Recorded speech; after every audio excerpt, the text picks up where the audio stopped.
By the end of this video, you shall know the science of sound. Sound is a form of mechanical energy that travels as vibration, which our ears detect and our brain interprets it as hearing. Sound requires a material medium for their propagation, like air, liquid, and solid. It cannot travel through a vacuum, as opposed to lights, which are non-mechanical in nature and they do not require any material medium for their propagation, and they can travel through a vacuum, which is how the sun rays reaches the earth. Another difference between light and sound is light travels faster than sound, hence why we see the lightning flash before hearing the sound of the thunder. The Big Bang created the first light and sound of this universe. In order for there to be a Big Bang, objects must collide with one another. This is how light was made, and the sound which was produced from this collision is So is our universal sound. That is why when someone asks you a question, when you try to think of the answer, you would say and look to the heavens to get your answer. Because when you chant the magnetite particles of your pineal gland is what helps you to spiritually connect or spiritually attune yourself to the frequency of the universe, which has all the answers. So when you chant it's like you're Google searching to get your answer, but on a metaphysical level. E.g., if I had to ask y'all right now, what is your favorite page on social media? Y'all would say and once you get the right answer, your response will be like, yo,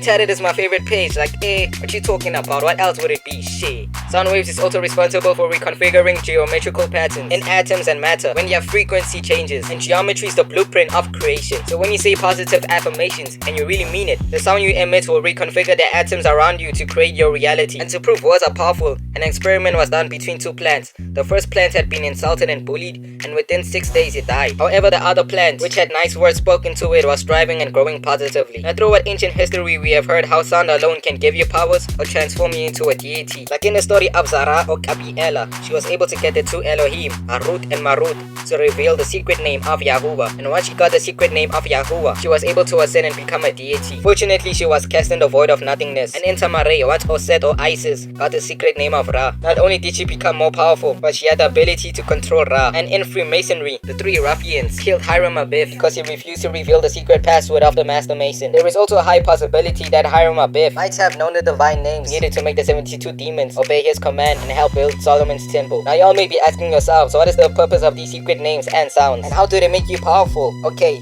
so let us say if you're able to find out someone's secret name, you'll be able to get their gifts or abilities. So let me give y'all a hypothetical situation. Clark Kent's secret name will be Superman, right? Let's say you find out that he's Superman, you are able to have his powers. And let's say you find out the secret name of Bruce Banner is Hulk, you'll be able to have Hulk's abilities, and so on. So once you attain someone's secret name, not only are you able to get their gifts, but you have the ability to control them. You see, everybody has a secret name, which is as unique as your fingerprints. Even twins don't have the same fingerprints. And this sacred sound is the essence of you and the tone you vibrate on. Nobody vibrates on this sound except for you. So when your light body gives information to the cells to form your physical body, it also gives the information on the right sound your body should vibrate on. Because whether you know it or not, your physical body is producing sounds which matches your light body, but we cannot hear it as it occurs on a microscopic level. So we are literally a walking instrument, and the part of our body which produces these sounds are our vocal cords, heartbeat, tibia, eardrums, and our organs. So now that y'all know your secret name or your secret sound is the essence of you, once someone knows your secret name, they can have your gifts given to you by the creator and access your Akashic records, which allows them to know the very essence of you, from every thought you had, your past lives, your secret knowledge, and so on. That is why Osset was able to control Ra, because once she got his secret name, she was able to access his Akashic records. So if anybody tells you to pay them so they can astral project to the Akashic library in the Libra constellation, so they can tell you what type of starseed you are, just know they capping. No one has access to your Akashic records but you and the creator. If you've watched the new Superman movie, they also that in order to get access to Superman's fortress, you had to have the right DNA in order to access that fortress. But Lex Luthor was able to access the fortress because he had Superman's DNA. So to access someone's Akashic records, it's not like with a bank card where you have to type down the right pin or the right password to get access to the money. You yourself are the password. The resonant frequency you vibrate on will automatically give you access to your Akashic records. Certain sounds can give you physical powers by manipulating the geometry of your cells to change your whole biological makeup, to do supernatural activity as shown in the movie Shazam.